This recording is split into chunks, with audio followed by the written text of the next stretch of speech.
ও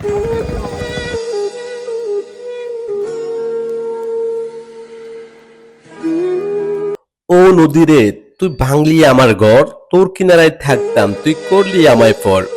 একদিন তার সবকিছু ছিল, এখন তার কিছুই নেই। সর্বনাশা মেঘনা নদী কেড়ে নিয়েছে তাদের ভিটামাটি সহ ফসলি জমি। এখন তারা ঠিকানাবিহীন, সবকিছু হারিয়ে অন্য জায়গায় আশ্রয় নেওয়া জায়গাটুকু এবার মেঘনা নদীর গর্ভে চলে গিয়েছে।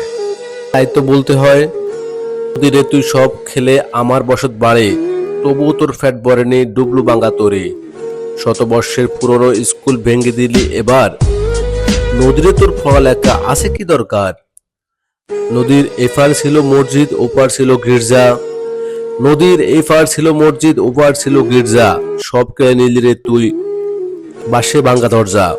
আড্ডা ঠিকানা সবই এখন বাস্তুহারার, ঠিকানা নেই জানা। নদীর পাড়ে জীবনগুলো খুবই কষ্টের, সেটা এই মেঘনা নদীর পাড়ে না আসলে কেউ বুঝতে পারবে না। বোঝার কোনো স্কোপ থাকবে না, কারণ নদীর এই পাড় ভাঙে ওই পাড় গড়ে, এটাই নদীর খেলা। নদীর এই কুল ভাঙে ওই কুল গড়ে, কার কি আসে যায়? যার ভাঙে সেই তো কাঁদে বসে নদীর কিনারায়।